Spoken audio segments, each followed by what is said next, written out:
నా పూర్వజన్మ సుకృతంగా భావిస్తున్నా. ఆ ప్రాజెక్ట్ని స్పీడ్గా అమలు చేయడమే కాకుండా పూర్తి చేసి జాతికి అంకితం చేసే అదృష్టం నాకు రావడం ఇది ఒక అదృష్టంగా నేను భావిస్తున్నా.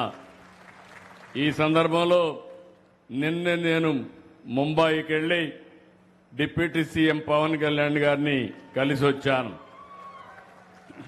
ఆయన భుజానికి ఆపరేషన్ అయింది.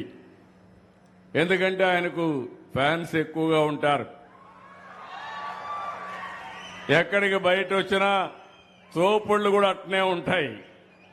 ముందుకు లాగడం మా రాజకీయ నాయకులకు అందరికీ ఉంటాయి, ఆయనకి ఇంకొంచెం ఎక్కువగా ఉంటాయి.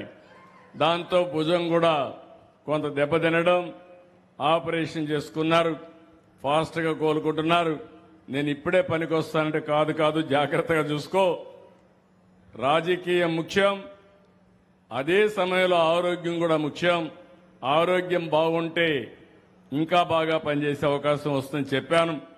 తొందరలోనే ఇంకా ఒక 3 రోజులు అక్కడే ఉండాలి. తొందరలో వస్తాడు. ఆయన, నేను, నరేంద్ర మోడీ గారు ఒకటే ఆలోచిస్తున్నాం. నరేంద్ర మోడీ గారు ప్రధానమంత్రిగా 2047కు భారతదేశాన్ని వికసిత్ భారత్ గా తయారు చేయాలనేది లక్ష్యం. నేను, పవన్ కళ్యాణ్ గారు 2047కి స్వర్ణ ఆంధ్రప్రదేశ్ గా తయారు చేయాలనేది మా లక్ష్యం.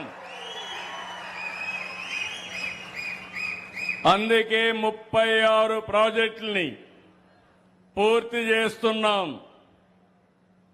నాకెప్పుడు కూడా గోదావరి జిల్లాలంటే ఇప్పుడే కాదు, మొదటి నుంచి కూడా నా రాజకీయ జీవితంలో గోదావరి